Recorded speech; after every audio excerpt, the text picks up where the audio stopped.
हम लोग साइकस पढ़ेंगे आज। साइकस जो है जिम्नोस्पर्म में, साइकस को लिविंग फॉसिल के नाम से जाना जाता है। फॉसिल जानते हो क्या होता है? जिसमें आप आंसर्स दे सकते हो। फॉसिल यानी जीवाश्म। तो ये सबसे प्रिमिटिव साइकैड है। साइकैड का मतलब जिसके अंदर साइकस जैसी प्रजातियां आती हैं। तो ये सबसे प्रिमिटिव साइकैड माना जाता है, सबसे पुराना, इसलिए इसको लिविंग फॉसिल भी कहते हैं। और जो मीजोजोइक एरा था, मीजोजोइक जो काल था, उसको साइकैड्स का काल कहा जाता है, क्योंकि इस काल में सबसे ज़्यादा साइकस की प्रजातियां धरती पर उपलब्ध थी। तो मीजोजोइक को आपसे क्वेश्चन पूछा जा सकता है, वन वर्ड आंसर वाला, कि मीजोजोइक का किसका काल कहा जाता है? साइकैड्स का काल। Cycads, as of cycads, as of cycads कहा जाता है मीजोजोइक एरा को। वर्गीकरण देखेंगे तो क्लास है साइकेडोप्सिडा, ऑर्डर साइकेडेट्स, फैमिली साइकेडेसी। पूरे विश्व में इसकी 20 प्रजातियां पाई जाती हैं और इंडिया में 6 प्रजाति पाई जाती है। विश्व में इंडिया में China, Japan, Australia, Africa, Burma, Bangladesh में ये पाया जाता है। इंडिया में कहाँ पाई जाती है? तमिलनाडु, आसाम, बंगाल, कर्नाटका, मेघालय, अंडमान निकोबार आइलैंड्स। ठीक है, लिख लिया सब आप लोगों ने? ये इंडिया में पाई जाती है। इंडिया की जो 6 प्रजातियां हैं जो हमारे देश में पाई जाती हैं, ये है, मैंने नाम लिखे हैं इंडियन प्रजातियों के। साइकस रेवोल्यूटा, ये सबसे ज़्यादा फेमस है, अपना जो बाहर लगा हुआ है गार्डन है ना, बोटैनिकल गार्डन, यहाँ पे साइकस लगा हुआ है। ये जो प्रजाति है इसका जनरल नाम है सागो पाम। ये भी आपसे पूछा जा सकता है, सागो पाम किसको कहते हैं? ठीक है, सागो पाम साइकस रेवोल्यूटा की प्रजाति का नाम है। और ये वैसे बेसिकली जापान और चाइना की प्रजाति है। साइकस रेवोल्यूटा बेसिकली कहाँ पे ओरिजिनेट हुआ है? चाइना में और जापान में, लेकिन आज की तारीख में ये मैक्सिमम गार्डन्स में उगाया जाता है। ये रेवोल्यूटा जो है इसको उगाया जाता है, ये वाला और सियामेंसिस, इन दोनों को गार्डन्स में उगाया जाता है, साइकस रेवोल्यूटा और साइकस सियामेंसिस को। बाकी ये जो 4 हैं, सर्सिनेलिस, बेडोनियाई, रोम्फियाई, पैक्टिनेटा, ये कहीं पर भी अपने आप उग जाती हैं। कहीं पर मतलब जहाँ पे थोड़ा सा जीरोफिटिक कंडीशन होती है, मरुद्भिद कंडीशंस होती है, रेगिस्तानी टाइप की जहाँ पानी की कमी होती है, पथरीली जगह होती है, वहाँ पे ये अपने आप उगाती है। बाकी और ये जो है ये गार्डन प्रजातियां हैं, रेवोल्यूटा और सियामेंसिस, ये क्या है? ये गार्डन प्रजातियां हैं। ओके, तो यहाँ तक तो समझ आ गया। अब हम आते हैं इसकी मेन प्लांट बॉडी के ऊपर, साइकस की। तो साइकस एक डाइशियस पौधा है। डाइशियस का मतलब है मेल अलग है और फीमेल अलग। ये जो प्लांट है एक लिंगाश्री है, ये मेल प्लांट अलग होता है और फीमेल प्लांट अलग होता है। मेन प्लांट बॉडी स्पोरोफाइट है। स्पोरोफाइट का मतलब जानते हो? स्पोरोफाइट का मतलब है डिप्लॉइड और गैमेटोफाइट का मतलब है हैप्लॉइड। ये याद रखना, जो मैं बोल रही हूँ वो लिखते भी जाइए साथ में। स्पोरोफाइट का मतलब होता है जब प्लांट बॉडी द्विगुणित होती है, डिप्लॉइड होती है। ठीक है, और गैमेटोफाइट का मतलब होता है प्लांट बॉडी जैसे हो गई अगुणित या हैप्लॉइड। ठीक है, मेन प्लांट बॉडी क्या है? स्पोरोफाइट है। स्पोरोफाइट का मतलब है डिप्लॉइड है। डिफरेंशिएटेड इनटू रूट, स्टेम और लीव्स। मेन प्लांट बॉडी को रूट, स्टेम और लीव्स में हम डिफरेंशिएट करते हैं। ये देखिए, ये मेन प्लांट बॉडी है साइकस की, जिसको हम 3 पार्ट में डिवाइड करते हैं, स्टेम, लीफ और रूट। ठीक है, root, stem and a leaves.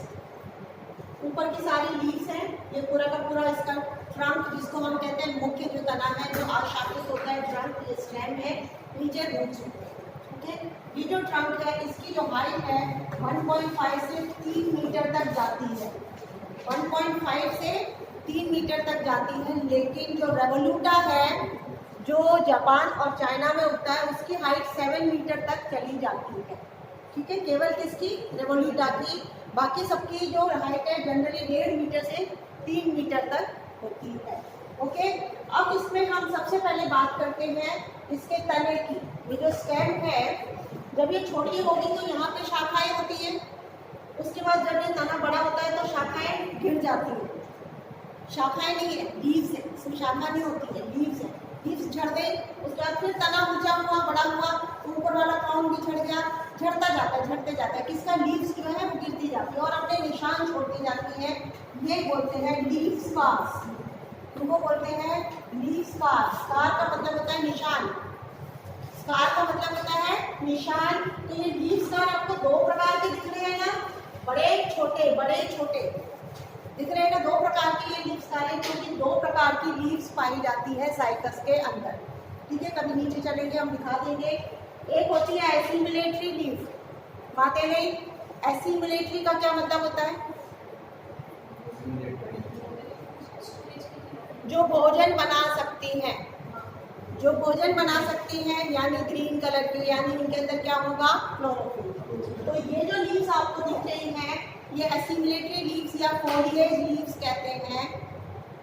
और उनके बारे में बताऊंगी कैसी होती हैं, जो अपना भोजन बनाती है।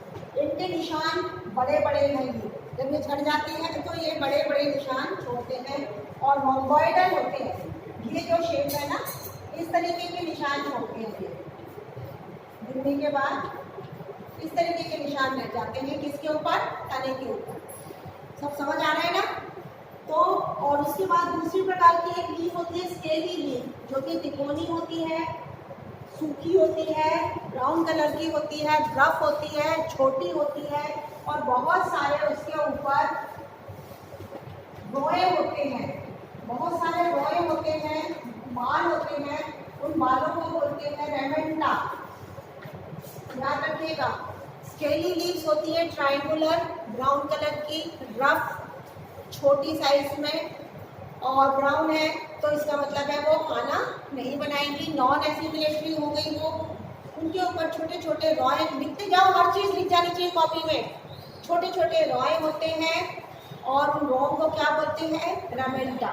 ठीक है, ये जो छोटे वाले निशान हैं, ये किसके हैं? स्केली लीव्स के। कई सारे वैज्ञानिक कहते हैं कि इन निशानों को काउंट करके इस प्लांट की उम्र भी बताई जा सकती है। कुछ वैज्ञानिक कहते हैं कि एक साल में एक ही सर्कल बनता है लीव्स के निशान का, कुछ कहते हैं 2 सर्कल बनते हैं। ठीक है, इसमें भी विवाद है, लेकिन इनको काउंट करके प्लांट की उम्र को बताया जा सकता है। तो 2 प्रकार की लीव्स जो हैं, जो ऊपर वाली लीव्स हैं फोलिएज लीव्स, ये कैसी है? मैंने आपको टैक्सोनॉमी में बताया था, pinnately compound leaf. Simple leaf नहीं है, कैसी है? पिन्नेटली कंपाउंड लीफ है और यूनिपिन्नेटली कंपाउंड लीफ। कैसी है? यूनिपिन्नेटली। ये सेंटर में रैकिस है, रैकिस के साइड में ये क्या लगी हुई है? लीफलेट्स। ये लगी हुई है लीफलेट्स। ये देखिए, ये होती है एक रैकिस है ये,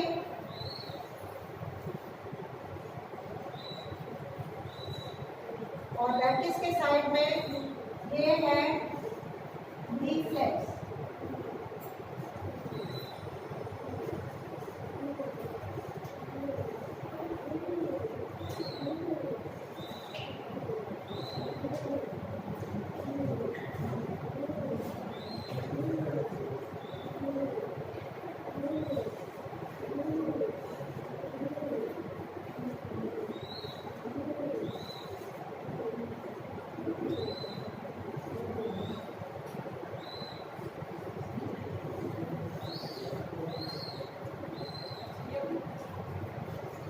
ये हुई एक सिंगल लीफ, ये एक पूरी लीफ है और ये साइड में क्या है?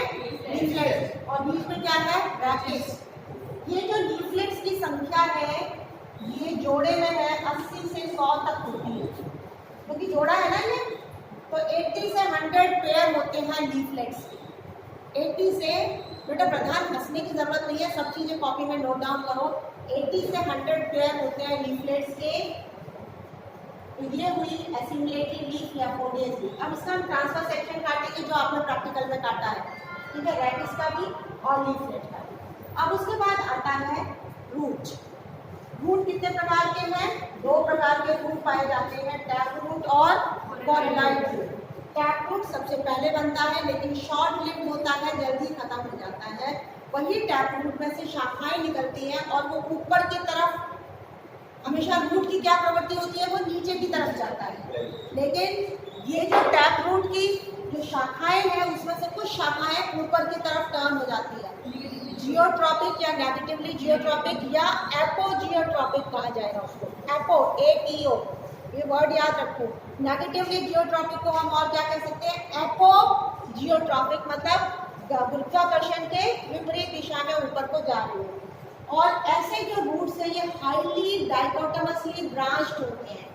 हाईली डाइकोटोमसली मतलब इनमें शाखाएं निकल रही है, देखो।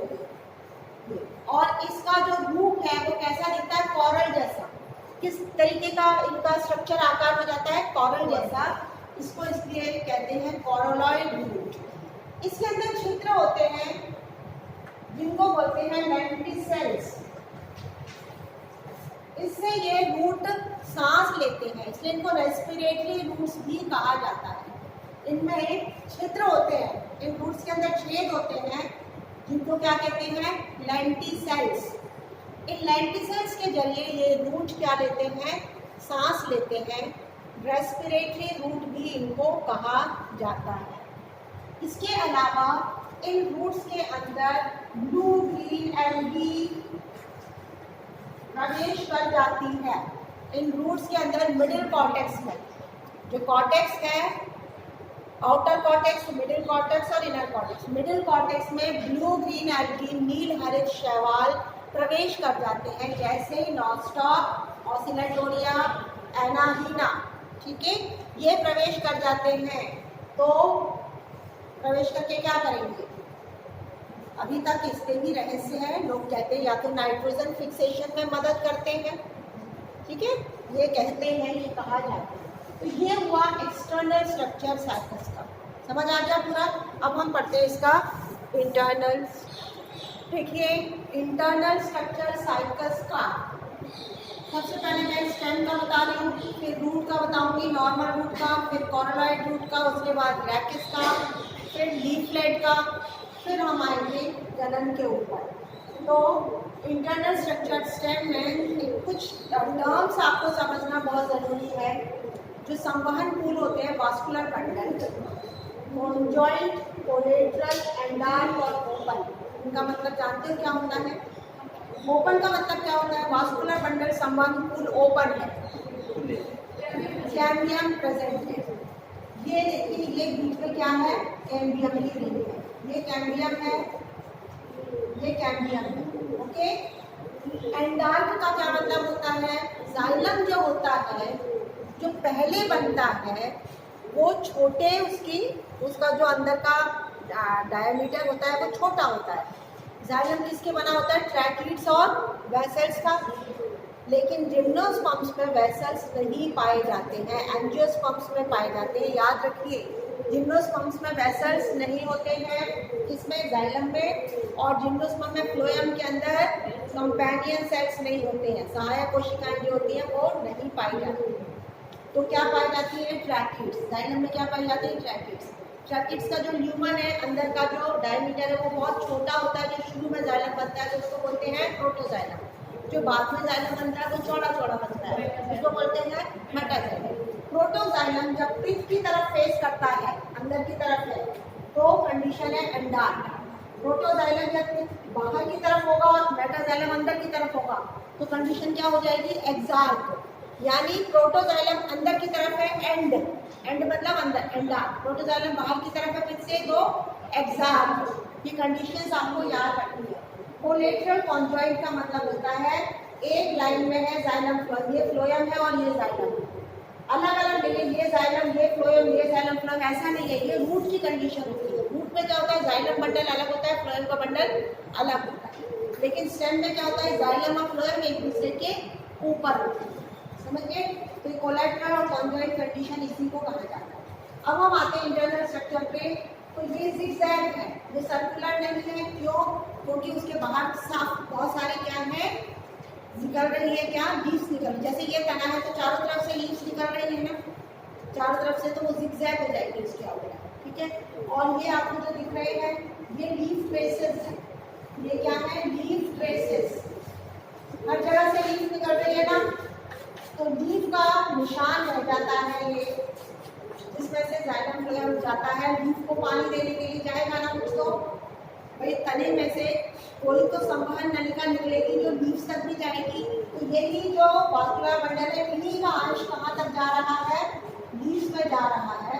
तो ये स्कार दिखते हैं, ये जो है ये मत बनाना, ये सिर्फ ऐसे पॉइंट्स दिखते हैं, किसके हैं, इनको बोलते हैं लीफ स्कार्स या लीफ ट्रेसेस। क्या कहलाती है, लीफ ट्रेसेस। ये पूरा सबसे बाहर है एपिडर्मिस। बाहर की परत क्या है बनी हुई है, किसकी बनी हुई है, एपिडर्मिस की। ये पूरा कंप्लीट कॉर्टेक्स, ये क्या है, कंप्लीट कॉर्टेक्स। इसमें टैनिन सेल्स भी हैं और म्यूसिलेज की डक्ट्स भी हैं। कॉर्टेक्स के अंदर टैनिन सेल्स हैं, म्यूसिलेज की कोशिकाएं हैं। कॉर्टेक्स के बाद में सबसे इनरमोस्ट कॉर्टेक्स जो होता है वो है एंडोडर्मिस। इसको क्या बोलते हैं, एंडोडर्मिस। ये एंडोडर्मिस की परत है। उसके बाद क्या आती है, पेरिसाइकिल। मालूम है ना, एंडोडर्मिस के बाद क्या आएगी, पेरिसाइकिल। पेरिसाइकिल के बाद में ये वास्कुलर बंडल्स है, संवहन पुल के वास्कुलर बंडल्स, जिसमें बाहर की तरफ क्या है, ये फ्लोएम, और अंदर की तरफ क्या है, ये जाइलम। अंदर क्या है, सेंटर में ये बिल्कुल डाइकॉट स्टेम की तरह स्ट्रक्चर है। जैसे नॉर्मल डाइकॉट स्टेम का स्ट्रक्चर होता है, वही स्ट्रक्चर है ये यंग स्टेम का। वास्कुलर बंडल्स के बीच में ये क्या है, मेडुलरी रेस। क्या है ये, मेडुलरी रेस। मेडुलरी रेस, ये बीच बीच में मेडुलरी रेस है। ये कैम्बियम है जो मैंने आपको बताया, ये सिंपल डाइकॉट स्ट्रक्चर है। एक ही आपको रिंग दिख रही है वास्कुलर बंडल की, एक सिंगल रिंग है। तो इस तरीके की लकड़ी को बोलते हैं मोनोजाइटिक। सिंगल रिंग है, इसको बोलेंगे मोनोजाइटिक। अब इसके अंदर होगी द्वितीयक वृद्धि, सेकेंडरी ग्रोथ। सेकेंडरी ग्रोथ जब होती है तो उसके लिए कौन जिम्मेदार होता है, द्वितीयक वृद्धि के लिए, कैम्बियम। कैम्बियम जो होता है वो द्वितीयक वृद्धि करता है, और जब तक द्वितीयक वृद्धि नहीं होगी स्टेम मजबूत नहीं होती है, स्ट्रॉन्ग नहीं होती है। बाहर आपको जो छाल बनी दिखती है, जिसको हम बार्क कहते हैं, क्या कहते हैं, बार्क। छाल को बोलते हैं बार्क। ये द्वितीयक वृद्धि के बाद भी बनती है। ये जो लकड़ी आपको जितनी भी दिख रही है, जिसको हम वुड कहते हैं, वुड तब तक नहीं कह सकते जब तक वो द्वितीयक वृद्धि नहीं हुई, तब तक वो सॉफ्ट तना रहेगा। सॉफ्ट तने को वुड हम तब कहेंगे जब वो क्या बन जाता है, उसमें द्वितीयक वृद्धि होकर मजबूती आ जाती है। ठीक है, द्वितीयक वृद्धि के लिए जो कैम्बियम होता है, ये जो कैम्बियम है जाइलम और फ्लोएम, ये जाइलम और फ्लोएम के बीच में, इसको बोलते हैं इंटरफेसिकुलर कैम्बियम। और यहाँ पे भी कैम्बियम डेवलप होएगा बीच में, इसको बोलेंगे इंट्राफेसिकुलर कैम्बियम। और ये कंप्लीट एक रिंग बन जाएगी, इसकी कैम्बियम की रिंग बन जाएगी। ये कैम्बियम की रिंग बाहर की तरफ बनाएगी सेकेंडरी फ्लोएम, और अंदर की तरफ बनाएगी सेकेंडरी जाइलम। ठीक है, ये एक साल में एक रिंग बनी, एक साल में एक रिंग बनी, जिसको हम बोलते हैं वार्षिक वलय, एनुअल रिंग। बाहर की तरफ सेकेंडरी फ्लोएम, अंदर की तरफ सेकेंडरी जाइलम। ये पहली रिंग बन गई, ये पहली रिंग। इसी तरीके से दोबारा होएगा, सेकेंड ईयर में दोबारा द्वितीयक वृद्धि होएगी, ये दूसरी रिंग बनी। ये जो है ये दूसरी रिंग तैयार है, ये तीसरी रिंग तैयार है, किसकी, जाइलम और फ्लोएम की। First ring, second ring, third ring, ये है एनुअल रिंग्स। ग्रोथ रिंग्स, वार्षिक वलय, एनुअल ग्रोथ रिंग्स, वार्षिक वलय जिसको बोलते हैं, ये हर साल बनती है। किसकी बनती है, सेकेंडरी ग्रोथ से बनती है। कौन बनाता है, कैम्बियम बनाता है, जो अंदर की तरफ सेकेंडरी जाइलम बनाएगा, बाहर की तरफ सेकेंडरी फ्लोएम बनाता है।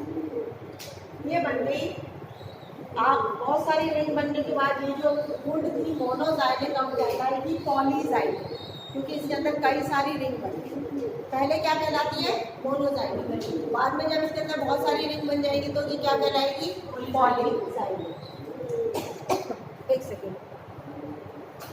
तो ये पॉलीजाइलेट हो जाए। इसके साथ साथ कुछ और भी काम होता है। बाहर की तरफ एक और कॉर्क कैम्बियम का निर्माण होता है। कॉर्टेक्स के बाहर की तरफ किसका निर्माण हो रहा है? Cork cambium. ये कॉर्क कैम्बियम कहलाता है फेनोजेल। ये कॉर्क कैम्बियम अंदर की तरफ बनाता है सेकेंडरी कॉर्टेक्स, जिसको बोलते हैं फेलोडर्म, और बाहर की तरफ बनाता है कॉर्क, जिसको कहते हैं फैलम। ठीक है, ये तीनों चीजें मिलके फेलोडर्म, फेलोजन और फैलम, तीनों चीजें मिलके एक वर्ड बनता है पेरिडर्म। तीनों चीजों को मिला के कहते हैं पेरिडर्म। किन चीजों को? फेलोजन, फेलोडर्म और फैलम, इन तीनों को मिला के क्या कहते हैं? पेरिडर्म।